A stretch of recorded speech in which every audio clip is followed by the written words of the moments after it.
I think the Studio Absolute Basics. So let's get into this one. Let me just stretch my back. Kind of hurts. The Absolute. Oh, how was it?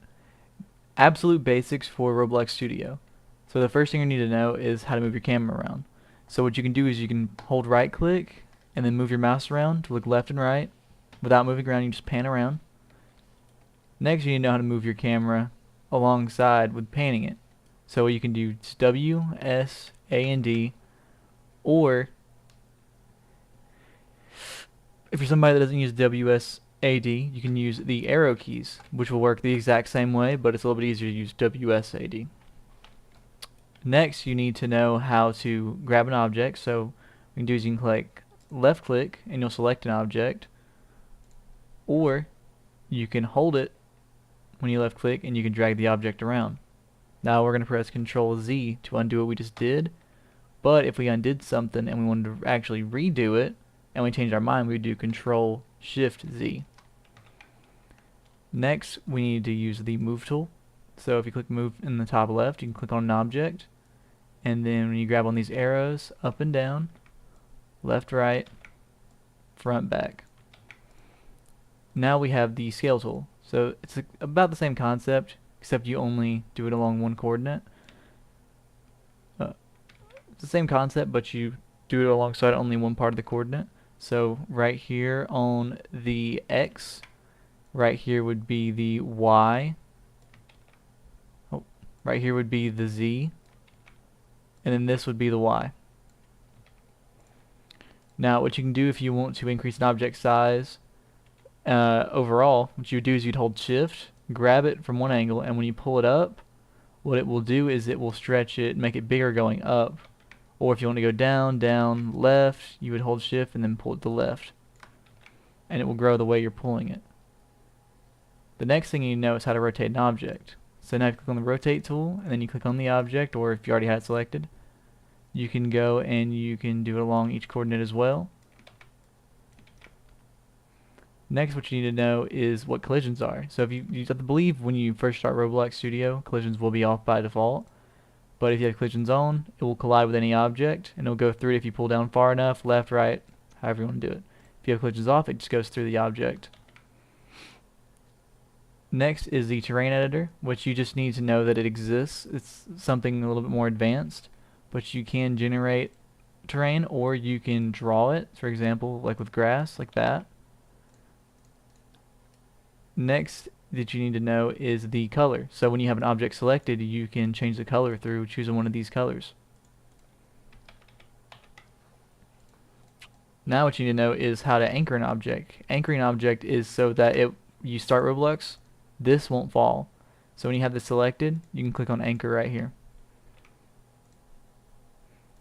Now we're moving over to the modeling tab, and I'm going to click on the scale tab just to show you better for examples. You can turn the rotate degrees off completely, or you can choose whatever you want. So right now it's on 12 degrees, so it's snapped to 12 degrees. We click back on the scale tool, we can do the same thing on the move tool. I'll do it without using it along 0.5 studs, same thing with scaling it out, so you can see it's a lot smoother. The next thing you can do is you can edit pivot. The pivot point is the center that it is either moving from or rotating or scaling. So if we were to move it, the pivot point over here, when we go to scale it up, it scales from right there. But a better way to show it would be you scale it from right here, or if you were to rotate it, it would be from this position.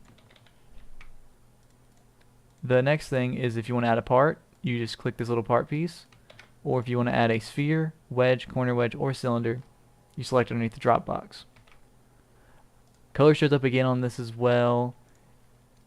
You won't need unions or none of the solid modeling for now since you're newer. So what we can do now is I can show you what the Explorer is. The Explorer is what everything is categorized under. Workspace is where all the objects you'll see will be. And so, for example, base plate's right here, which is this huge plate, and the spawn location, which is where you will respawn from. The camera is the camera that you see personally, and you can change the FOV up and down. So we could do 90, we could do 50, but we're going to stick back to the default 70. There is more options, but I'm just showing you that this exists. There is more options, but I'm just showing you that this exists. Now if we go to terrain, if we were to have terrain, we could decorate, which decoration just means the actual grass moving itself and having grass itself. You could change the materials on the terrain, change the grass length,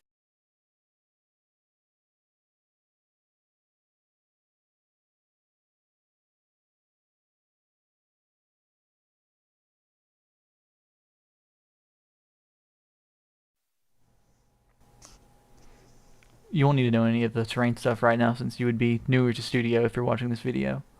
So next what we can do is if I insert a part, we can go over to the Properties tab. By the way, if you don't have Properties or Explorer open, they could be in different look, but usually Explorer, Properties, Toolbox is what you'll have open. If they're not open, you can go to View, Explore the top left, next to its Properties, right here's Toolbox.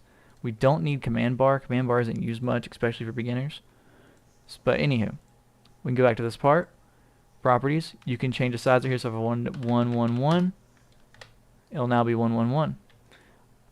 Also, for a side note, if you really want to get into zoom into an object, you can just press the F key and it'll zoom right into it. You'll remember it because F for find. Next, you can see the colors. They have these normal colors that you can look at, and then you have the actual hues and stuff you can change around right here. Also change the darkness and brightness, saturation, all that. So now what we can do is I can show you what materials are. So for example, if you want it to look like asphalt, scaling this up so you can see it better, you would be able to change the material to asphalt, basalt, brick, cobblestone, and the rest of these that are here. For the rest of this video though, I'm going to use smooth plastic on this part. Now if you wanted to lock the part so that you couldn't accidentally grab it or highlight it, select it, none of that. You would click lock, and now if I were to grab it, I couldn't do it. Now if I were to try to select it, couldn't select it. The base plate is by default locked as well. Right here you can change the name of the part, so we will call it beginner part. And now if you go to explore, same beginner part. And everything here is listed in alphabetical order. Secondly, and first is identified by object. So this is a actual part versus this being a spawn location, terrain, camera. So all that is individually set because of what it is. Now if we go back to properties, anchored is here as well. Can collide just means if you can collide with the object or not. If you turn can collide off, that means you can walk through the object. And if it's unanchored and you can't collide, it falls through the world and disappears. If you have anchored on its can collide, it just means you can walk through the object.